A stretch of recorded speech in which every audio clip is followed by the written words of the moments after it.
Well, let's do a little Bible study today. I've been using Hebrews chapter 12, verse 1 and 2 as sort of a backdrop to the whole Heroes series. And some people have trouble with the actual verse because they're not sure what it totally means. Here's what it says. Therefore, since we are surrounded by such a great crowd of witnesses, or a cloud of witnesses, some versions say, let us therefore run our race with endurance, laying aside every sin, every weight that so easily entangles us or trips us up, clings to us, so that we could run the race with endurance, keeping our eyes fixed on Jesus, the author and the finisher, the perfecter of our faith, who for the joy set before him endured the cross, despising its shame, now sits at the right hand of the Father. Now, it starts with a therefore. So, as any preacher says, when you see a therefore, you got to ask, what is it there for? And it's pointing backwards. It's pointing to what was just taught, what was just brought, and what was that? Well, that was Hebrews 11, known as the Hall of Faith, where it says number of heroes, by faith they accomplished this, by faith they accomplished that, by faith, by faith, by faith. And some of them didn't even achieve what they had longed for, but still they ran their race well. And then it goes, therefore, since we're surrounded by such a great cloud of witnesses, let us run our race too. So there is this looking back at what was just said, looking back to these people of faith. But it says keep our eyes on Jesus. So it's not even about keeping our eyes on the witnesses. Nobody runs a race. An athlete doesn't run the race looking at the grandstands the whole time. He's not looking at the grandstands and people cheering him on. He's running the race, fixed his eyes on the prize. And so we got to really remember to keep our eyes on Jesus, not even the witnesses, not even the heroes of the faith, but keep our eyes on Jesus, who's the author and the finisher, the completer of our faith. And he's the one that we're to focus on. He's our ultimate hero, so to speak. Now, as far as that crowd of witnesses goes, there's like two extremes that people can get into. One extreme can swing the pendulum out and say, oh, I know it. I feel my loved one. He or she's communicating to me all the time, whispers to me, speaks to me, leads me, guides me. I get it. And then there's another swing of the pendulum, says, no, they don't know anything at all what's going on earth. They're in heaven. They're playing their harp. They're watching Jesus. They're focused on Jesus. They could care less about what's going on the earth, because if they knew what was going on earth, they'd be super sad. And there's no sadness in heaven. So, tell you what, I don't really agree with either one of those things. Two extremes. I don't think that the ones who have gone on before us are sort of whispering in our ear, speaking to us, guiding us. That would be wrong. That's not biblical. That's necromancy, communicating with the dead, where God clearly said, don't do that. And so that's wrong. That's not right. There's somebody impersonating maybe your loved one who's speaking to you all the time. And that's not a good thing. The other swing is that they don't know anything that's going on. Well, the Bible does say in Revelation that there's martyrs who died for their faith on earth, and Jesus is there with them, and they say, Lord, Lord, how long do we have to wait? They're aware of passage of time. How long before our blood is avenged, Lord, on earth? Like they're aware of what's going on earth. And Jesus himself said that there's great rejoicing in heaven when a sinner comes to repentance on earth. So there's obviously some awareness of what's going on earth when there's great rejoicing in heaven. So I think there is a awareness of what's going on, though there's an understanding as well. And they cheer us on it's a metaphor in a sense, but it has merit. They cheer us on because these people that ran before us, they set the pace, so to speak. They ran their race well. They live by faith, and they do encourage and inspire us, and they do kind of cheer us on.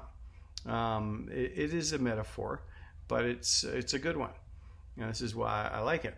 And then it says, throw off every weight and every sin. Now, I've said before that there's a distinction that is made there. Well, let's talk about that for a moment. A sin is a sin. We understand what that is. It is, disobedience to God. It's falling short of his glory. It's missing the mark in a more than just a failure way. There's a whole depth of sin that is in us, and by choices as well, where we do something that God said don't do, or we don't do something God said we should do, then that's sin. But there's this also thing of a weight, and a weight can be a good thing. It can be something that is not bad at all, but it's a weighty thing in your life, and it's slowing you down. So whatever's slowing you down in the race that you're going to run, you don't see an Olympic runner racing in big steel-toe boots and a tool belt. Like, that would slow them down, so they take it off. They strip down to like just the minimal garb with shorts that cling to the body. They are everything is about running the race to win. So throwing off weight. So what could that be? Well, that could be like your favorite TV show. Not a bad thing, but slows you down when you say, I am not going to go to prayer tonight because my show's on. Or maybe it's literally pounds. I just feel fat and tired and I ain't moving tonight. I just give me another piece of chicken. Maybe we actually need to throw off some weight, like physical weight.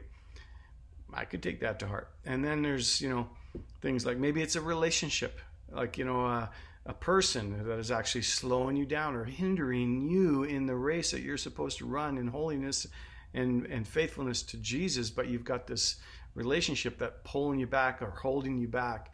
And people say, oh good, I can divorce my wife because she's holding me back, or he's slowing me down, I can divorce him. No, that would then fall in the category of sin, and you're supposed to throw that off. So it's a different category altogether.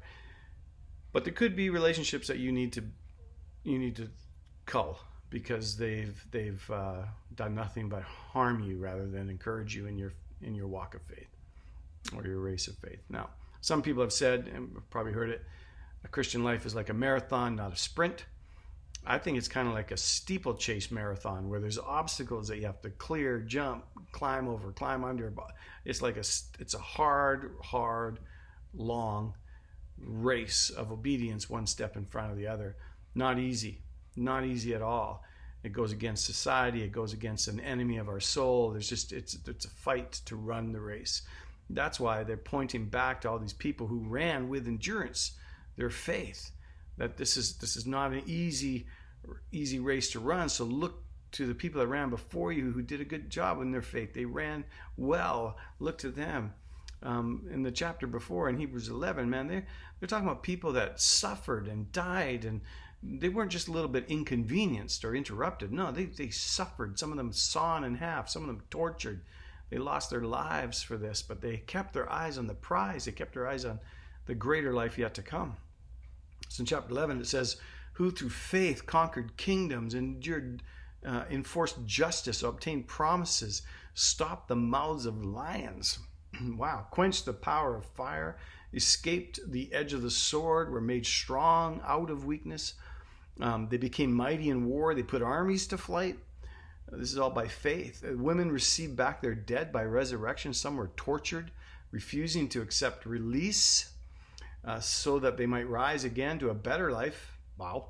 Others suffered mockings and floggings and even chains and imprisonment. They were stoned the old-fashioned way. They were sawn in two. They were killed by the sword. They went about in skins of sheep and goats, and destitute, afflicted, mistreated, of whom the world was not worthy.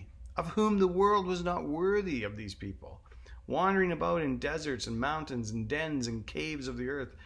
And all these, though commended through their faith, they didn't receive what was promised. Whoa! So they didn't even receive what was promised, but they ran their race well. Sometimes we don't get what we want. That's sometimes part of being an adult. You don't always get what you want. But it's trusting Jesus and running your race with faith.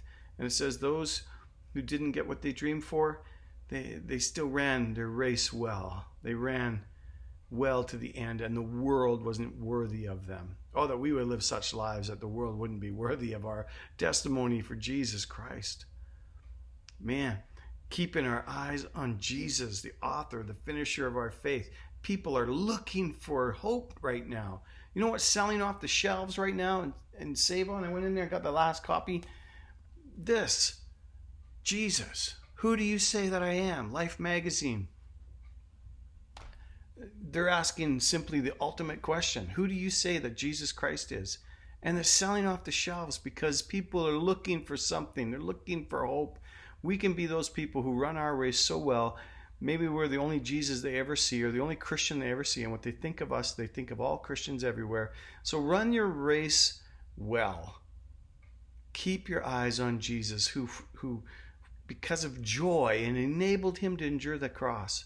It enabled him to endure suffering for the joy set before us. Can we not also be enabled or endure some suffering, some inconvenience for the sake of the gospel? Let us run our race well.